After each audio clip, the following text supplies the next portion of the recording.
저에게 주어진 시간이 20분이기 때문에 바로 말씀으로 이렇게 드리겠습니다. 먼저 이렇게 특별히 오늘 저희들 교회에 이렇게 처음 참석해 주신 분들이 계신 것 같아요. 이런 분들 환영드리고요.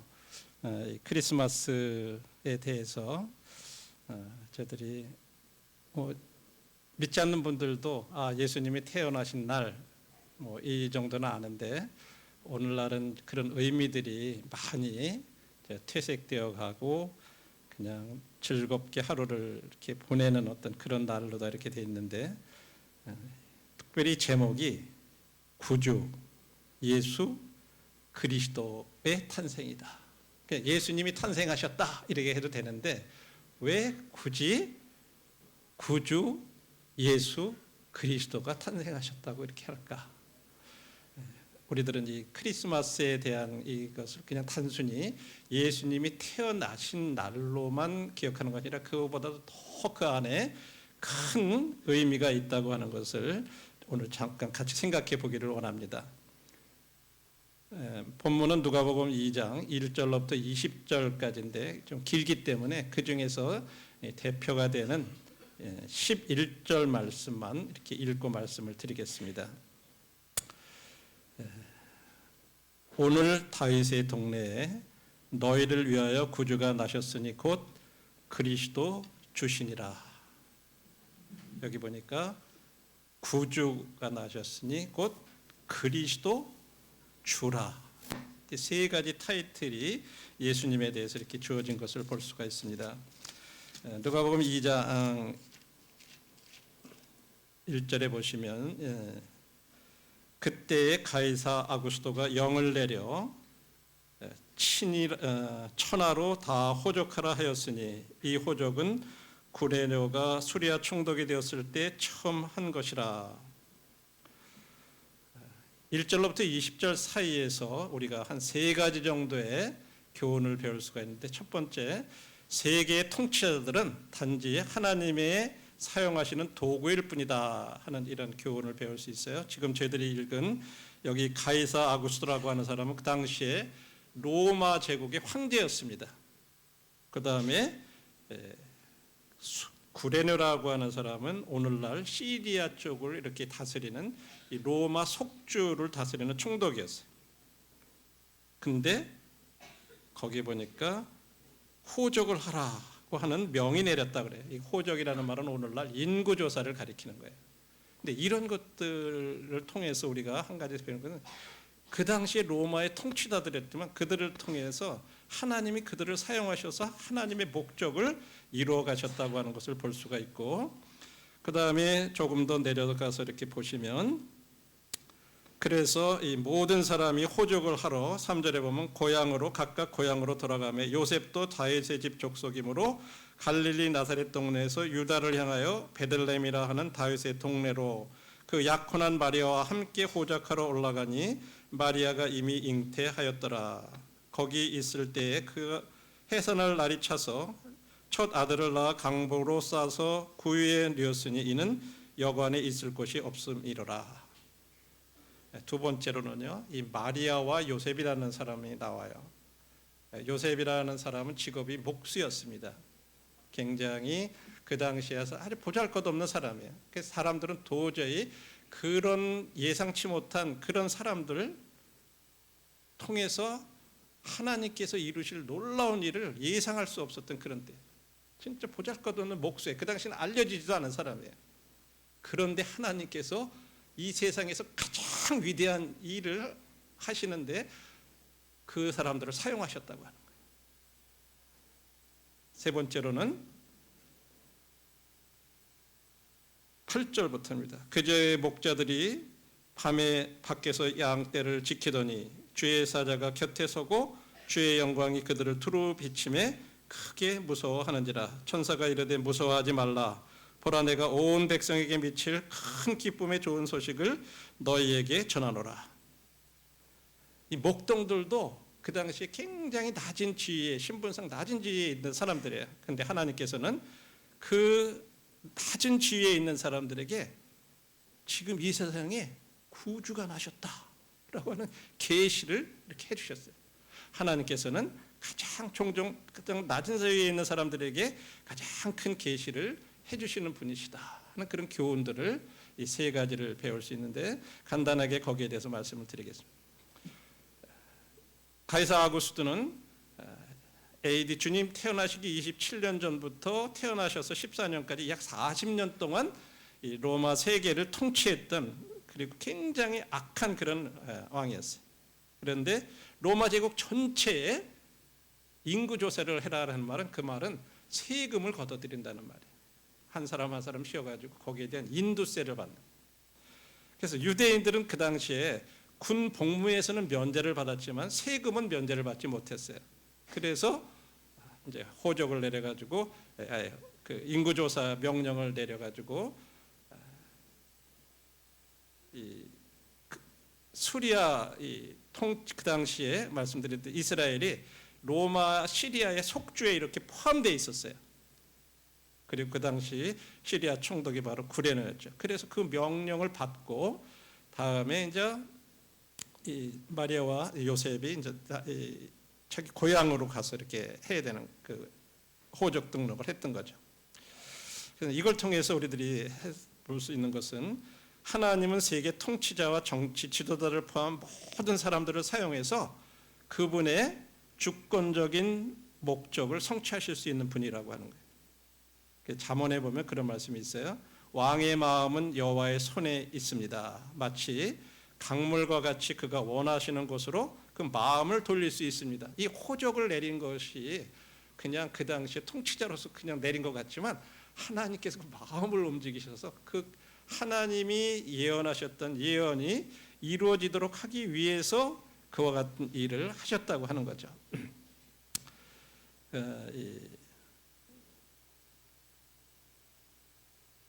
자, 그래서 여기 마리아와 요셉이 그 인구 조사에 따라서 호적을 하러 이렇게 가야 되기 때문에 자기 고향으로 가야만 했어요. 이 마리아와 요셉은 다윗 가문 출신이었어요. 거기는 이제 유다 지파가 속한 거기였는데 그래서 할 수 없이 다윗 가문이었기 때문에 다윗의 고향인 베들레헴으로 가야만 했습니다. 그 당시에 나사렛에서 이 베들레헴까지는 약 75마일이라고 하는 아주 먼 거리예요. 그래서 그런데 그가 인구 조사를 이렇게 해서 마리아가 예수를 낳을 때 그 시점에 베들레헴에 이렇게 도착할 수 있도록 하기 위해서 이 인구 조사 명령이 정확하게 이렇게 내려진 거죠. 그런데 사실은 이거는요 700년 전에 미가라고 하는 선지자가 그런 일이 이 세상을 다스릴 분이 태어날 거다라고 하는 예언을 했는데 그 예언이 정확히 성취되기 위해서 그 인구 조사 이렇게 영이 떨어졌다고 하는 거예요. 베들레헴 에브라다야 너는 유다 족속 중에서 작을지라도 이스라엘을 다스릴 자가 네게에서 네게로 나올 것이라. 유다의 베들레헴에서 이스라엘을 다스릴 자가 나타날 거다. 그래서 이스라엘 백성들은요 이 말씀이 메시아가 이렇게 오실 거라고 하는 것을 이미 알고 있었어요. 700년 전에 이미 예언을 했던 거예요. 그런데 그것이 정확하게 지금 이루어지기 위해서 인구조사령이 떨어졌고 그래서 하나님께서 그런 사람들을 사용하신 거예요. 로마 황제, 구레네오스, 통독. 그래서 명령을 내려서 마리아가 그쪽으로 가지 않으면 안 되게 됐던 거예요. 그 정확하게 베들레헴에 가서 거기서 아기를 이렇게 낳았다고 하는 거죠. 그래서 하나님은 진짜 이렇게 세상 사람들이 예상할 수 없는 별로 알려지지도 않은 목수였던 요셉과 마리아 이들을 사용하셔서 참으로 세상에서 가장 위대한 구주가 하나님이 세상에 오실 수 있는 어떤 그런 계획을 이루도록 하시는데 사용하셨다고 하는 거죠. 그리고 나서 아기를 이렇게 낳았을 때 그 당시에 목자들은요 그냥 베들레헴 뜰에서 자기들에게 맡겨진 양을 이렇게 치던 사람들이었습니다. 아주 평범하고 단순한 사람들이에요. 그런데 그런 하찮은 직업에 가진 목자들을 그래서 이 목자들은요 부정하게 이렇게 여겼던 그런 사람들이에요. 그래서 사람들이 멸시하고 그랬던 사람들이죠. 하지만 하나님께서는 그 메시아의 탄생 소식에 대해서 가장 먼저 듣도록 누구를 했냐면 바로 이런 목자들. 그 당시에는요 훌륭한 바리새인이라든지 사두개인 같은 종교제자들이 또 정치적 지도자들이 있었지만 그들한테 그 얘기를 하지 않으셨어요. 제일 먼저 그런 하찮은 보잘것없는 목자들한테 얘기를 하셨다고 합니다. 가장 큰 계시. 자, 이런 것을 통해서 이 진짜 하나님께서 우리에게 주시는 그런 교훈들이 있어요. 단순하고 평범한 사람들도 어떤 엘리트 집단과 마찬가지로요 하나님의 마음에는 진짜 중요하게 생각하시는 거예요. 때로는 하나님께서는 종종 낮은 지위에 있는 사람들에게 가장 큰 계시를 주신다고 하는 사실이에요. 그러면서 목자들에게 얘기를 하면서 11절에 우리가 읽은 대로 오늘날 다윗의 동네에서 베들레헴을 말하는 거죠. 너희를 위하여 구주가 나셨다. 이게 굉장히 큰 계시예요. 700년 동안 이렇게 했던 그것을 그들한테 정확하게 알려주신 거죠. 그는 그리스도 주시라. 그러면서 여기서 세 가지 칭호를 이렇게 주고 계세요. 뭐냐면 구주. 이분은 우리들을 죄에서 구원하실 수 있는 유일한 분이시다. 그런 의미예요. 그다음에 그리스도라는 말은 기름 부음을 받았다라고 하는 말이고 메시아라고도 이렇게 얘기해요. 그리스도라는 말은 헬라어고 메시아라는 말은 히브리어예요. 같은 뜻이에요. 기름 부음을 받았다는 말은 아무한테나 기름을 붓지 않아요. 왕, 제사장, 선지자. 예수님은 그런 분이라고 하는 왕이세요. 메시아, 구세주. 예. 그리고 주라고 말해요. 이 주라는 말은 영어에 로드라는 말이라서 구약 성경에서는 하나님, 여호와라는 말이에요. 다시 말해서 하나님께서 이 세상에 우리 죄를 구원하시기 위해서 오신 그런 구세주라고 하는 그런 표현이에요.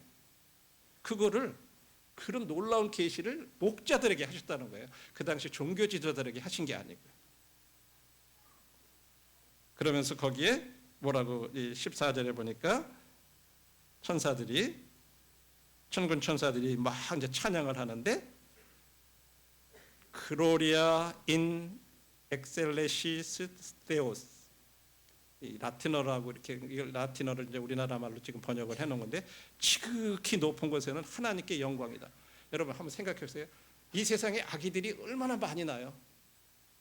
그 당시에도 아기들이 많이 났어요. 근데 이 예수님이 태어난 것을 가리켜서 이 아기가 태어난 게 하늘에서는 큰 영광이다. 지극히 높은 곳에서는 하나님의 영광이다. 이렇게 그 아기에 대해서. 그리고 땅에서는 뭐라고요? 하나님이 기뻐하시는 사람들 중에 평화로다. 이 한 아기에 대해서 이렇게 놀라운 찬양을 한 거예요. 이 세상에 태어나는 아기들 중에 이렇게 가치 있게 그 탄생이 이렇게 놀라운 일이라고 그렇게 어떤 아기에 대해서 이런 찬양이 불러진 적이 없어요. 근데 예수님에 대해서는 이런 찬송이 불러졌다고 하는 거예요. 여기 하나님이 기뻐하신 사람들이라는 말은 그가 기뻐하시는 사람들이라고 이렇게 번역될 수도 있고 그의 은총이 머무는 사람들에게라고도 번역이 될 수 있어요. 저는 참 이 부분에 대해서 굉장히 이 말씀 읽으면서 감사했어요.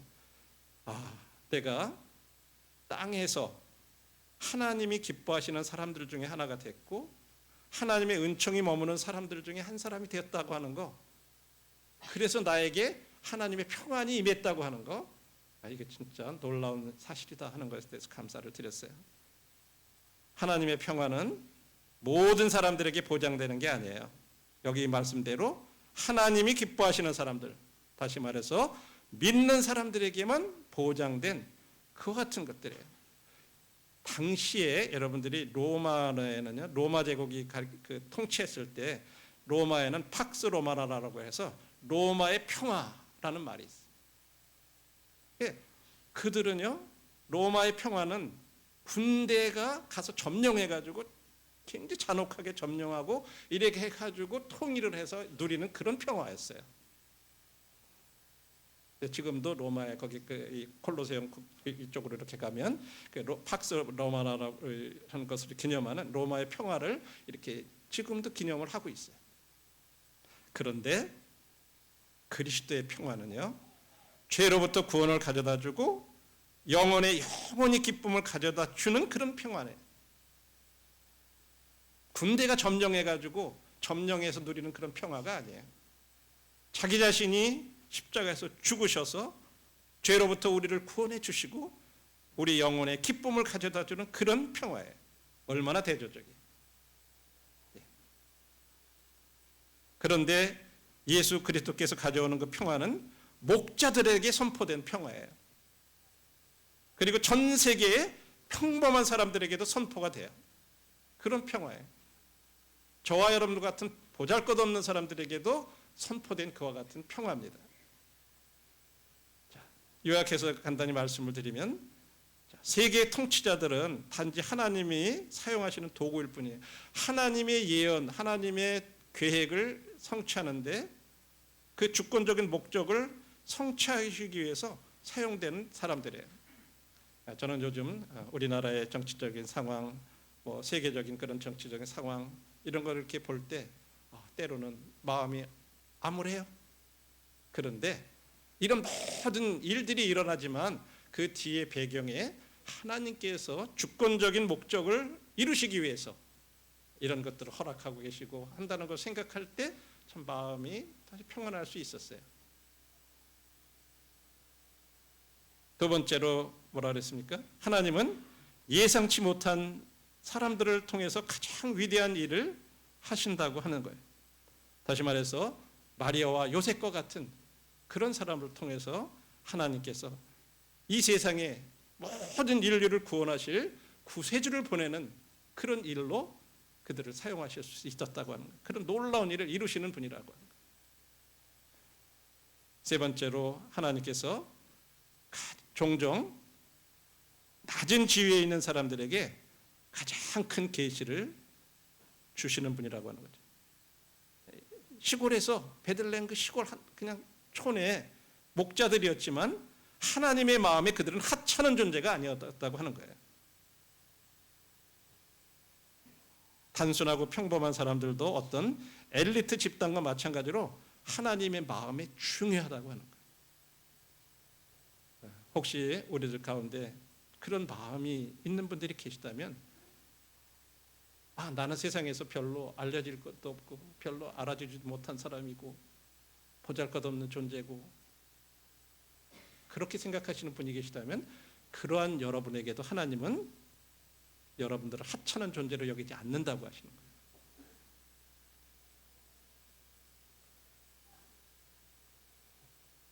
결론의 말씀 드리겠습니다. 낮은 지위에 있는 사람들도 가장 큰 계시를 받을 수 있습니다. 목자들이 평범하고 단순한 사람들이었지만 그래서 사람들이 참 멸시를 하고 그런 사람들이었어요. 그렇지만 큰 계시를 받았어요. 어떤 계시?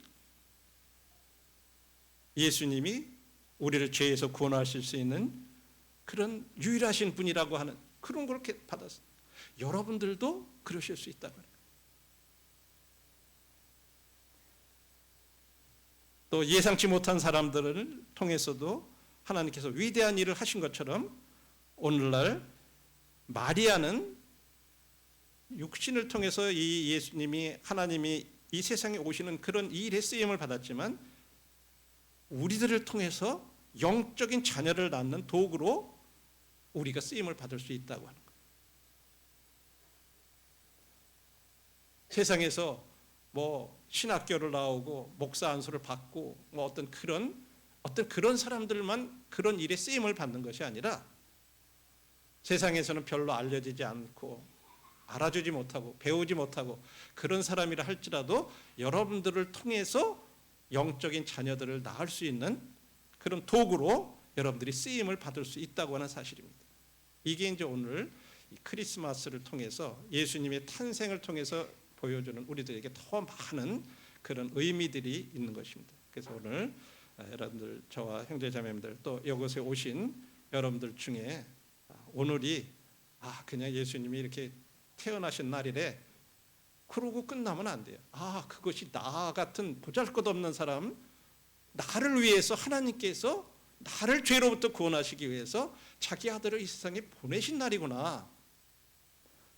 나 같은 사람도 그런 계시를 받을 수 있는 거구나 하는 사실을 아시고, 그런 날로 여러분들에게 오늘이 다가올 수 있다면 오늘은 굉장히 의미가 있는 날이 될 것입니다. 그냥 이곳에서 찬양하고 좋고 막 그런 행사하고 그걸로 끝나고 가는 것이 아니라 우리 마음 가운데 그런 예수님을 만나는 그런 날이 되시고, 성도님들에게도 요셉과 마리아 같은 그런 보잘것없고 알려지지 않은 그런 사람을 통해서도 하나님께서 자기 아들을 보내신 통로로 쓰이신 것처럼 나와 같은 사람을 통해서 영적인 자녀를 낳을 수 있는 그런 도구로 나도 사용하실 수 있는 거구나 하는 것들을 우리가 함께 생각하는 그런 날이 되었으면 좋겠습니다.